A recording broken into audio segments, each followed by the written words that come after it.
vamos falar agora de educação, outros tipos de estudantes aqui, né? A Itaipu Binacional deu um passo inédito na política de inclusão social ao integrar pela primeira vez um jovem neurodivergente ao Programa de Iniciação e Incentivo ao Trabalho, o PIIT.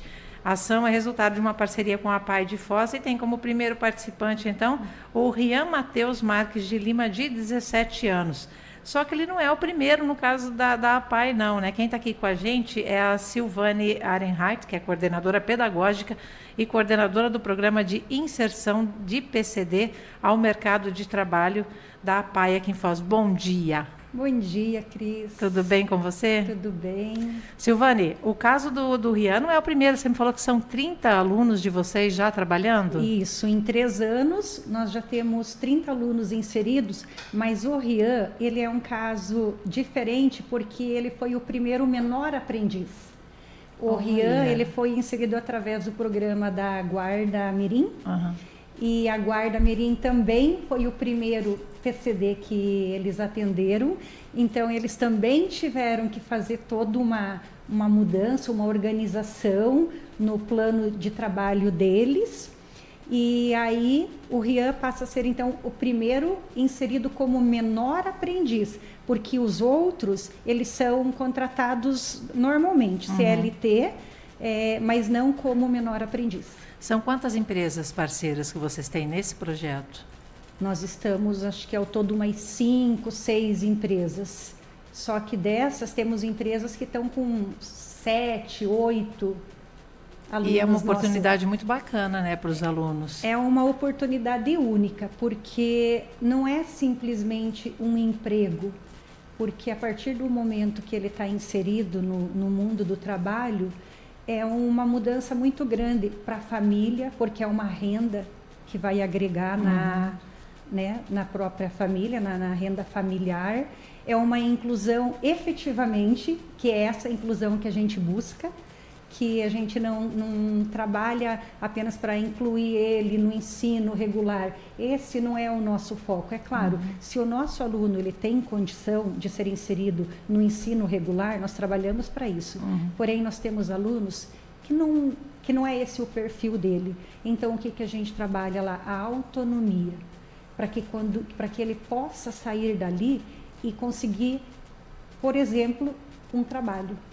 Como é que é esse trabalho especificamente do pessoal ali da APAE em cima dos alunos, de buscar essa autonomia deles, Silvane? Então, essa autonomia ela já começa dentro da sala de aula, do trabalho com o professor. Então, eu sempre falo, essa conquista de ter tantos alunos no mercado de trabalho não é minha, que sou a coordenadora do programa, é uma conquista de todos os professores que já passaram na vida desse aluno.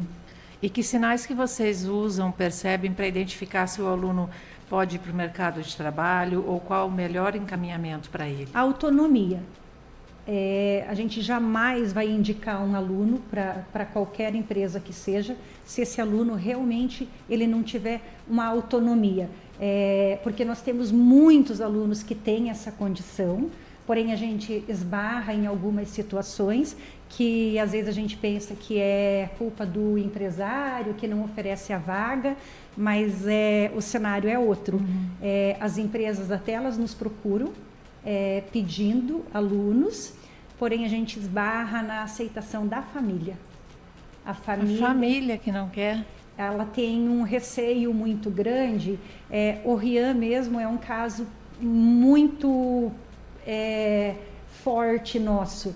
Porque o Rian, apesar de ser um aluno neurodivergente, ele é um aluno que ele tem uma inteligência muito grande, mas a família nunca quis que ele fosse inserido pelo preconceito já vivido.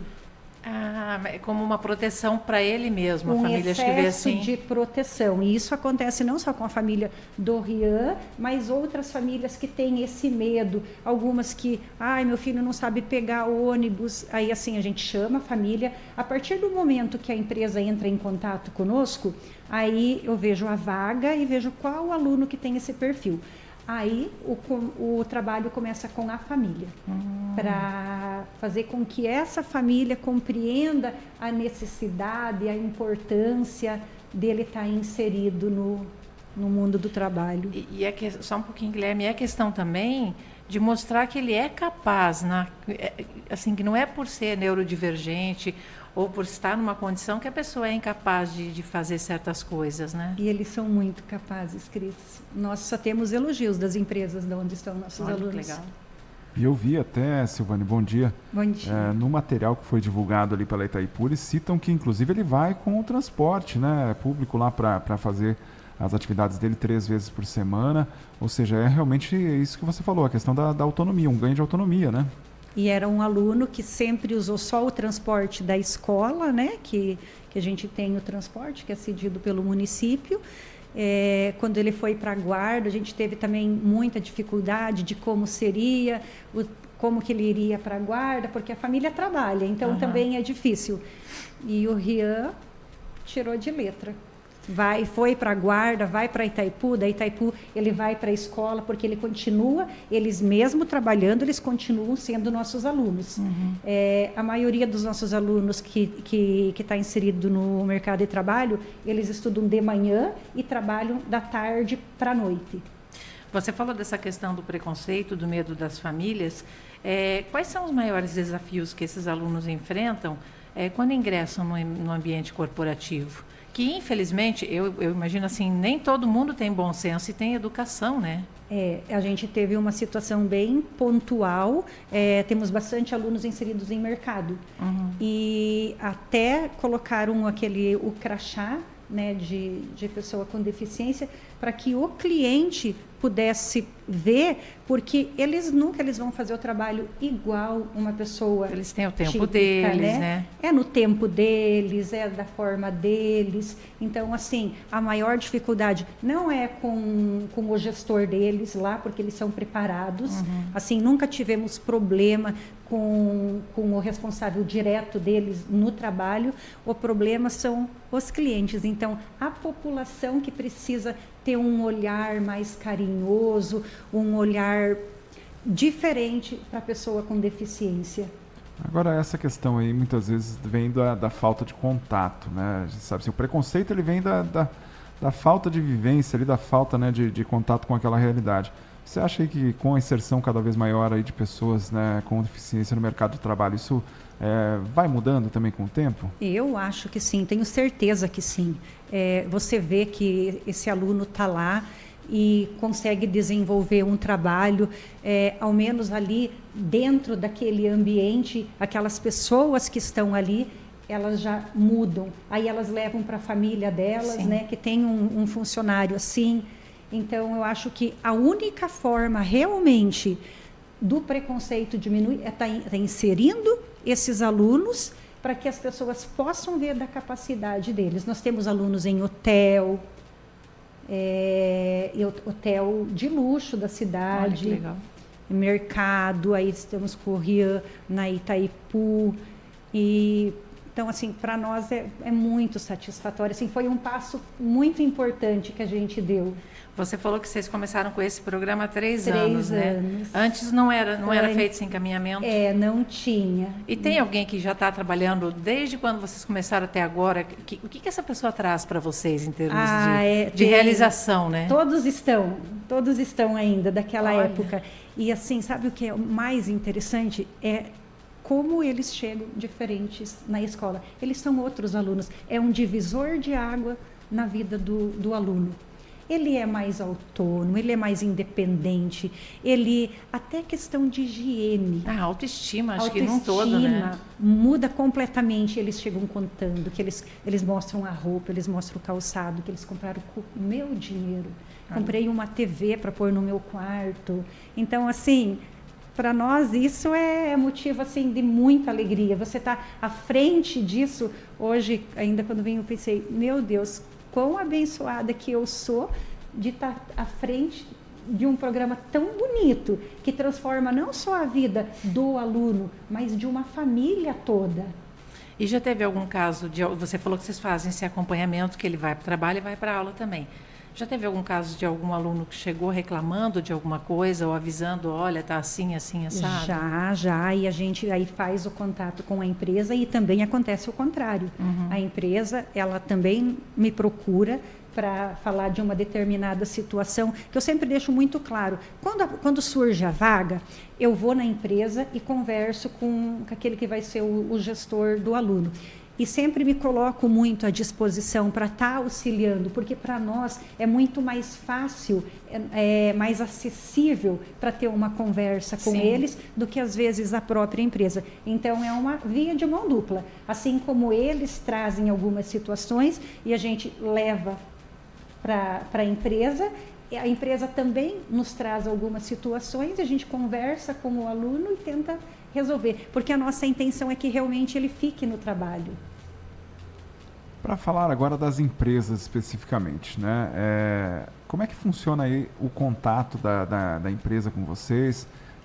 Porque a gente sabe até que tem empresas, existem obrigações legais, algumas empresas precisam cumprir, né? Dependendo ali do tamanho, e outras não. Mas quem quer contratar, como que faz? Entra em contato com vocês? Isso, entra em contato através das redes sociais da PAI, no Instagram, no Facebook. Só falar que tem a vaga e a gente faz todo o encaminhamento. Aí, geralmente, eu vou na empresa com o próprio aluno para a entrevista, já levo o laudo, já levo a documentação, às vezes acompanho até para fazer o exame admissional, que às vezes a família tem dificuldade para ir, aí já pega o aluno que já está lá na escola, já fizemos o exame. Então, assim, a empresa ela nos procura, ela fala da vaga, e igual eu falei no início, tem vaga, mas por causa da lei, né? Não vamos assim ser hipócritas e dizer assim, que eles são bons. É porque eles têm que cumprir aquela lei. Aquela lei existe, a lei de cotas ali da empresa, mas a gente esbarra nessa questão da aceitação da família. E tem família que não queria, mas que hoje vê com outros olhos. Que tipo de retorno você tem hoje das famílias também? A maioria, elas são também pura gratidão em relação a isso, porque elas não acreditavam, elas não acreditam no potencial do filho. E nós, como estamos de fora, mas não tão de fora, a gente consegue ver muito melhor o potencial deles do que às vezes a própria família que está ali todo dia. E tem muito aluno de vocês que recebe aquele benefício BPC, né? Ele trabalhando, ele perde esse benefício? Como é que funciona isso? Esse é um dos motivos que a gente assim que esbarra bastante ali na contratação. Em 2020, se eu não me engano, foi sancionada uma lei do auxílio inclusão. O que diz esse auxílio inclusão?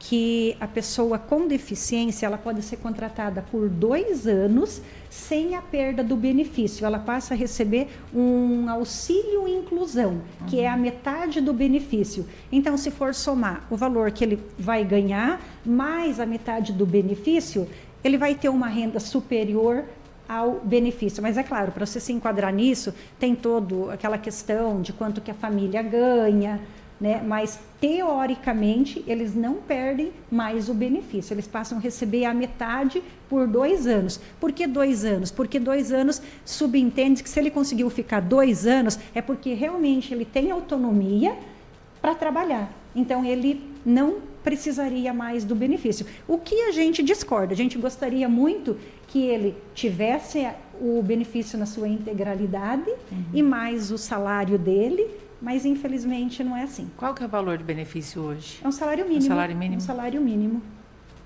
E, portanto, e o salário que eles ganham também é salário do mercado, que o pessoal do pacote lá do mercado ganha, eles também ganham. Não a tem única coisa que eles têm mais é vale alimentação, vale transporte, algum benefício de dentista, eu acho que os mercados oferecem de saúde, né? Tem empresas que oferecem plano de saúde, plano dentista. Então, assim, se você for somar, os mercados, eles dão um desconto na compra do mês. Então, assim, se for somar tudo, o salário, a renda dessa família, ela aumenta consideravelmente. E até pegando o gancho aí, né, você citou a questão da resistência de muitas famílias. A gente entende que tem um lado da proteção, tudo, mas que mensagem você deixa aí para as famílias, para elas olharem com carinho para essa possibilidade aí de que aquela pessoa tão querida possa vencer essa nova etapa?